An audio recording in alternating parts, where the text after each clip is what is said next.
Jēzus pārvēršanās Eliuda priekšā. Naktī viņi atkal bija ceļā, tāpat kā iepriekš, reizēm gāja kopā, reizēm atsevišķi. Tad manu acu priekšā parādījās neizsakāmi skaists skats. Iedams aiz Jēzus, Eliuds slavēja viņa miesas skaistumu. Uz to Jēzus viņam atbildēja: Pēc dažiem gadiem tu tanī neatradīsi ne pēdu no skaistuma. Tā to sakropļos un samaitās ienaidnieki. Eliuds labi nesaprata šo vārdu nozīmi, jo nezināja arī to, kad pienāks Jēzus valdīšanas laiks. Viņš domāja, ka līdz Jēzus karalistes nodibināšanai paies kādi 10 vai 20 gadi, jo viņš vienmēr domāja, ka Jēzus karaliste būs laicīga, un cerēja to sagaidīt. Tā viņi gāja labu ceļa gabalu. Tad Jēzus teica Eliudam, kas gāja viņam aizmugurē, pienākt klāt, teikdams, ka grib viņam parādīt, kas viņš īstenībā ir un kāda ir viņa karaliste. Eliuds pienācis tuvāk, apstājās dažu soļu attālumā Jēzus priekšā, kurš pacēlis acis uz debesīm lūdzās. Pēc brīža no augšas nolaidās mākonis, kas ietvēra viņus sevī, tā ka no ārpuses Jēzu un Eliudu nevarēja saskatīt. Pēc tam visu apkārtni apmirdzēja neizsakāms spožums. Šajā spožumā pašā augšā redzēju brīnišķīgu pilsētu ar mirdzošām mūra ēkām. Ieraudzīju debesu Jeruzālemi. Spožuma malas spīdēja visās varavīksnes krāsās. Redzēju pašā augšā kādu tēlu, it kā Dievu tēvu, no kura izstaroja spoži stari un savienoja to ar Jēzu. Jēzus stāvēja staru ietvarā, bet viņa stāvs bija spožs un caurspīdīgs. Eliuds kādu brīdi stāvēja it kā aizgrābtībā, cieši skatīdamies parādībā. Tad baiļu pārņemts nokrita gar zemi. Kad viņš atkal piecēlās, spožums un parādība jau bija pazudusi. Baiļu pārņemts Eliuds klusām sekoja Jēzum tālāk, domādams par to, ko bija redzējis. Šī parādība bija, man liekas, kunga pārvēršanās, bet neredzēju, ka Jēzus būtu pacēlies gaisā. Man liekas, ka Eliuds nenodzīvoja līdz Kristus krusta nāvei.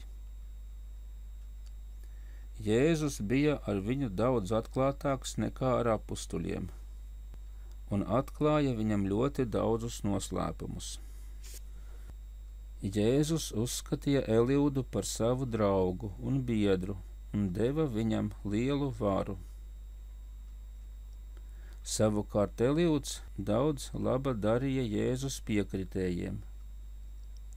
Viņš bija viens no mācītajiem esēniešiem. Jēzus laikā esēnieši nedzīvoja vairs kalnos.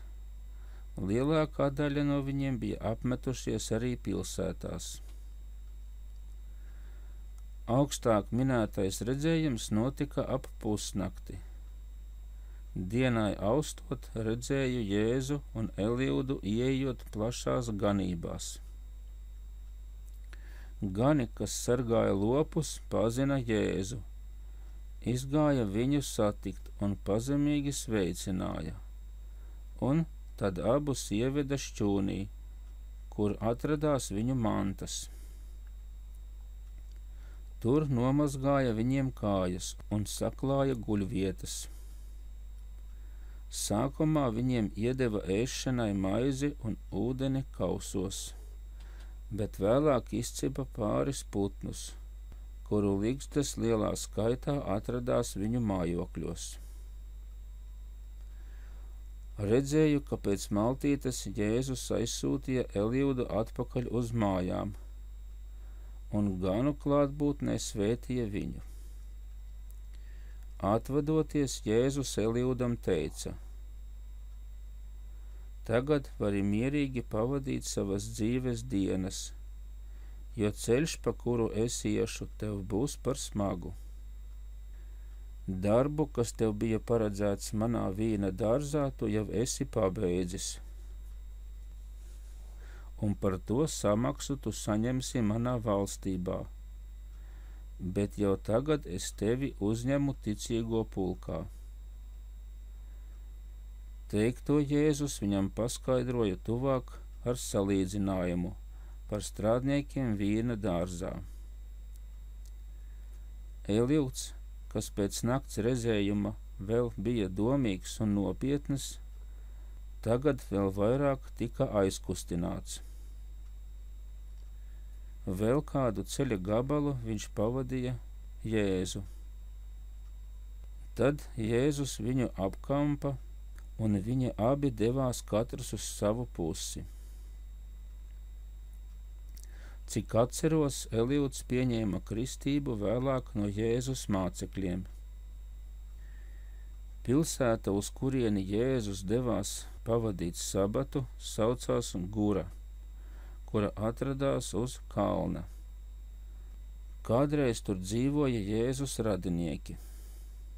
Vēl agrāk tur dzīvoja Jāzepa brālis, kurš sagājās ar svēto ģimeni, bet vēlāk viņš pārcēlās uz Zebulonu. Nonācis pilsētā, Jēzus devās uz viesu māju, kur viņam nomazgāja kājas un pasniedza ēdienu. Jēzus lika atnest viņam no sinagogas dažas grāmatas un devās ar tām uz mazu istabiņu, kur lasīja no tām kādu laiku. Tad atkal lūdzās, pacēlis acis uz augšu. Uz skolu viņš negāja. Redzēju, kā pie Jēzus uz viesu māju atnāca dažas personas, kas gribēja runāt ar viņu, bet Jēzus nevienu nepieņēma.